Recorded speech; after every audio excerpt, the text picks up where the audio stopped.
The Inattentive ADHD Coalition's mission is to make it so that children with inattentive ADHD are diagnosed by the age of 8, and adults with inattentive ADHD are readily and correctly diagnosed when they seek help. Find out how and how you can help at iadhd.org. Hi, everybody. So glad that you have joined us today. I'm Linda Rogley with the AD Diva Network, which serves ADHD women 40 and better. I am here to talk about inattentive ADHD with two parents of inattentive kiddos, because inattentive ADHD is often misdiagnosed or underdiagnosed. And I'd just like to read you the mission statement for the Inattentive ADHD Coalition, which, by the way, you can find at ADHD.org. I, of course, stands for inattentive. Their mission says children with inattentive ADHD are diagnosed by age 8. Adults with inattentive ADHD are readily and correctly diagnosed when they seek help. With me today, we have the founder of the Inattentive ADHD Coalition, Cynthia Hammer, and Dr. Kristen Wilcox. Let's define inattentive ADHD, because as I understand it, there are three presentations of ADHD. There's the hyperactive, the inattentive, which is quieter, and the combined type. The hyperactive type is more commonly recognized because it's the child who's in your face, always busy, talking when he shouldn't, or touching someone when they shouldn't, or out of their seat when they should be sitting. They're full of energy. But the inattentive type has a slower tempo, often quiet. They're not disruptive. They are shy sometimes, introverted. They could be thinking about other things instead of the topic they should be paying attention to. They're often forgetful. Some of their symptoms overlap with the hyperactive type, but they're presented in a different way. They've been harder to recognize, these children with inattentive ADD. Sometimes it's because people don't know what to look for, but it's also because, especially with the girls, they try to mask their symptoms. They don't want to be different, and they work really hard to try to fit in. But even though they feel different and they don't know why, it's an uncomfortable place for them to be with their ADHD being undiagnosed. Let's talk about your kiddos. So, Kristen, what was Andrew like before he was diagnosed? What did you see as a parent? Before he was diagnosed, we got a lot of information from the school, from one teacher in particular who actually recognized his symptoms when he was in 2nd grade, and he got an official diagnosis when he was in 3rd grade. We created a paper trail. He was not doing his work in school and shoving worksheets in his desk. He would have to go to the support room and miss recess because he would have to complete worksheets, getting up and disappearing to the bathroom for 30 minutes at a time, or going down and visiting the nurse, even though nothing was wrong, just to go sit in her office. He didn't want to be in the classroom. When he was doing English, that wasn't his favorite subject. Math and science, he would generally stay in the classroom and he would do the work. He had this teacher who recognized his symptoms because she had a son who was diagnosed with inattentive ADHD. We did have him officially evaluated in 3rd grade for it. She knew what to look for, which is great. She did. We were extremely lucky because 3rd grade is early to be diagnosed with inattentive ADHD, especially in a boy who is more often recognized for the combined type. If you have a boy with inattentive ADHD, they're often thought of as lazy or stupid or apathetic towards school.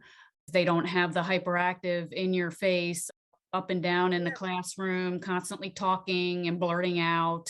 Absolutely. So what did you notice at home? It was more noticeable at school because school was more regimented. So it's more difficult to see these things at home because I can say clean your room, but you don't have to clean your room right now. At school, you have to do the worksheet right now. It does present in a school setting earlier than you would see it at home. Of course, after we realized he was doing these behaviors, then it was easier to see that he was doing these behaviors at home. I would say to him, clean your room, put your bike away. I would say, why can't you just put your bike away? And I realized after he was diagnosed and I did some research on ADHD, he can't just put his bike away because I tell him he forgets or he'd rather do something else. But it was more noticeable in school. That was the primary focus when he was younger. to get him on track at school. Cynthia, because I know your son was diagnosed with ADHD, a little bit older. What was your child like? The son with inattentive ADHD is now 45 years old. He was diagnosed when he was 13. Back then, they did know about ADHD in children, but it was a hyperactive type. We were on our own to discover his ADD.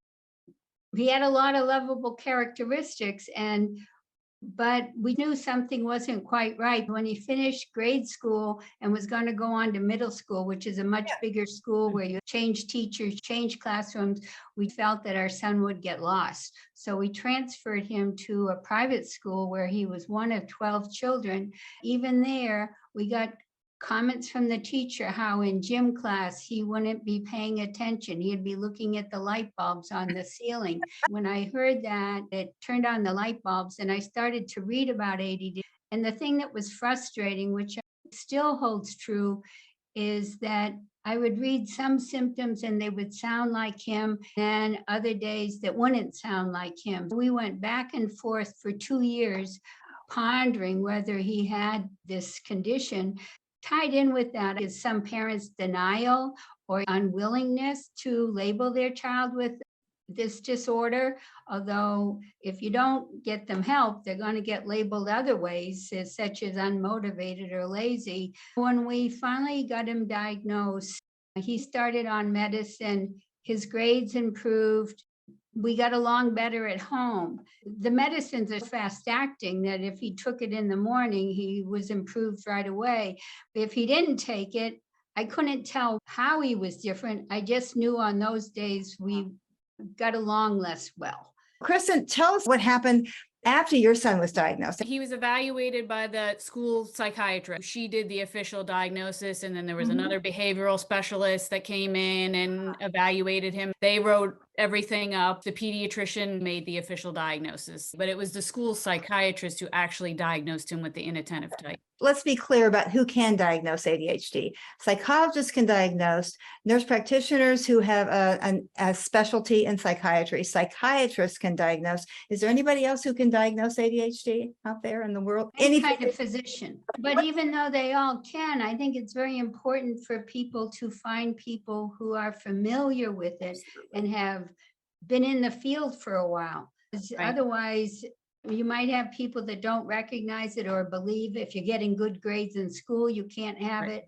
or they have other mistaken beliefs about how ADHD presents. You could waste time if you don't go to see someone who is experienced and has knowledge in ADHD in children. Tell us what differences you saw in Andrew after the diagnosis and after treatment. He was put on medication. He took Vyvanse. We definitely saw an improvement.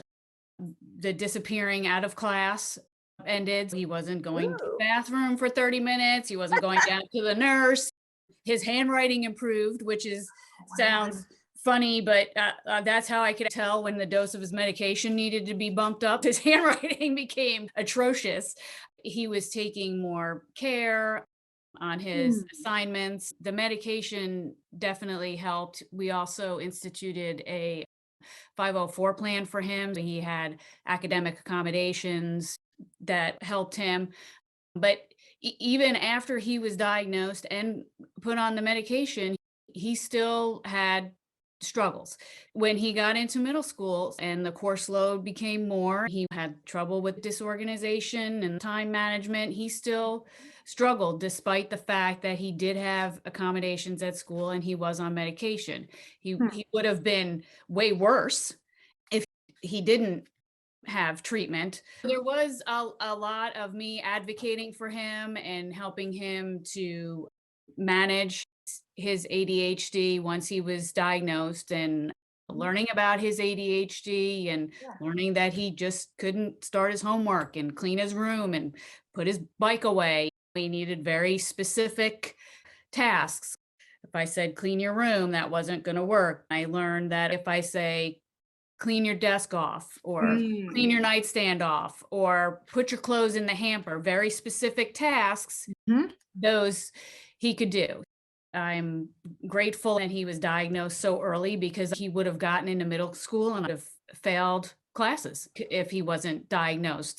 once he was diagnosed and we could help him manage that was definitely a blessing. You mentioned 504 plan. Can you explain what a 504 is? A 504 plan is a plan that students can get through their school. You meet with advisors at the school and you come up with a list of accommodations for your student to help them perform better in school.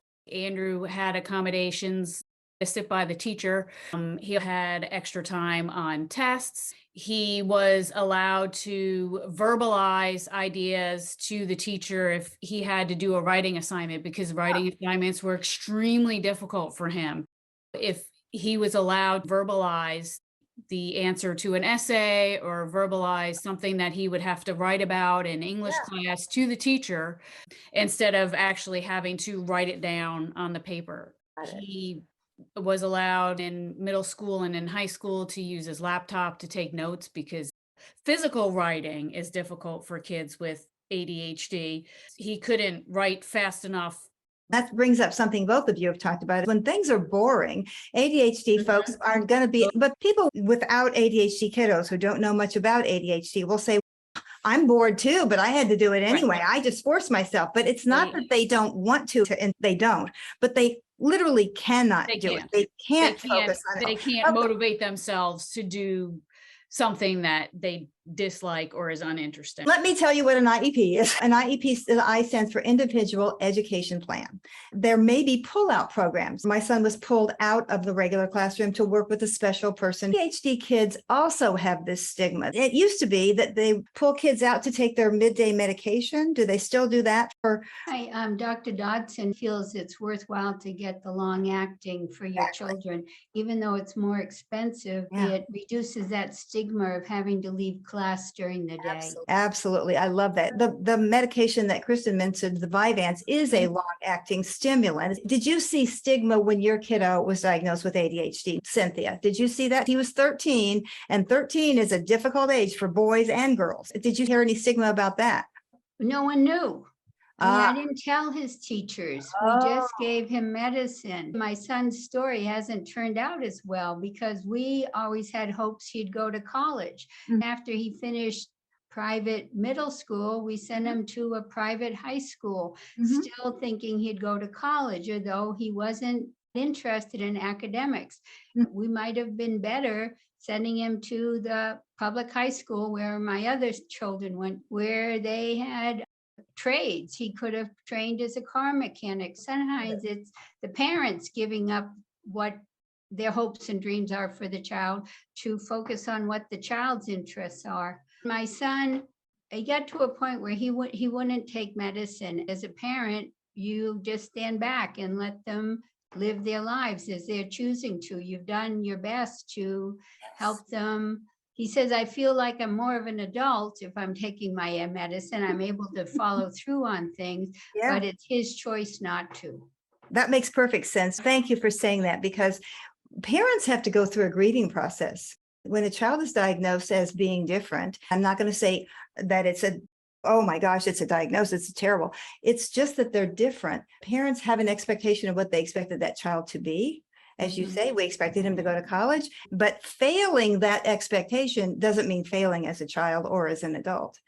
Can you say a little bit how you had that disappointment? I understand that you look back and say, oh, maybe we could have done it differently. How did you handle it in the moment, though, when you realized, oh, I don't think he's going to go to college? Boy, I'm sorry, Linda, I can't respond to that. I don't know if at that point I was too focused on myself because I had gotten my diagnosis by then. I realized that my whole first year I was in a grieving process that I didn't realize. It was like after a year, I said, oh, I've been grieving. I had another child that was taking a lot of attention because of unruly behavior.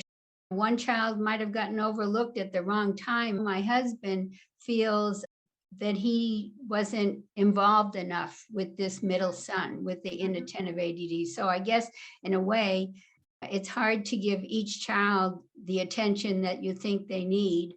You have to forgive yourself as parents if you didn't do as well as you could have done. I think that's true for every single parent in the entire world, no matter whether you have ADHD kids or not. You bring up an important point that often ADHD parents are raising an ADHD child. If their ADHD has not been treated, they haven't learned the skills. Just as you have to, I need you to put your bike away, not go out and take everything out and put it in the garage. Parents often haven't learned that for themselves. So it's hard to teach it to an ADHD kiddo. That certainly was true for me and my son. He was inattentive. I was combined type, but I'd have more of the drive and high energy. So we went like this a lot. Now we could look back and say, oh yeah, it must be your ADHD, mom. It's better now that he's an adult, but it was difficult. So there's so much to know about ADHD. Kristen, it sounds like you really dug in and tried to learn more about ADHD. How did you do that? What would you recommend to parents today about resources? I did dive in. Andrew became my mission to help him be successful.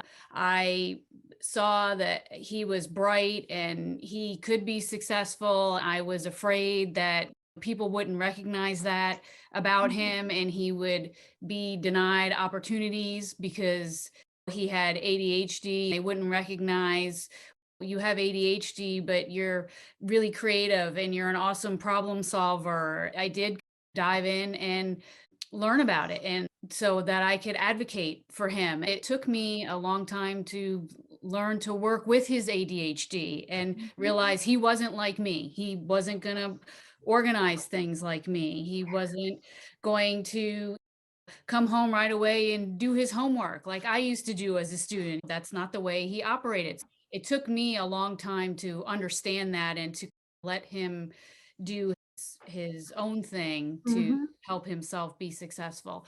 I read a lot.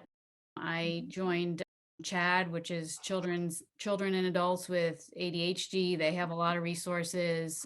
Attitude magazine online has a lot of resources. Get some books out of the library and learn about your child. Read articles online to find out how your child's mind works, how their brain works. Learn how to work with that, because that's how you're going to help them to be successful. Russell Barkley was a good person to read. Definitely talk to your child's doctor and see who they recommend. Cynthia, I just want to thank you on behalf of all of us for all the work you have done, from that first failed support group to all the work that you have done to support ADHD parents and their kiddos and adults with ADHD. I think when you say work, that I did work, for most people with ADD, when they're in their passion, it doesn't feel like work. Yeah, it's almost joyful. Get your children into their passion because it's going to enliven them and give them their spark in life.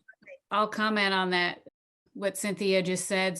Our son, we just dropped him off at college. He's been interested in aviation and aerospace ever since he was a toddler.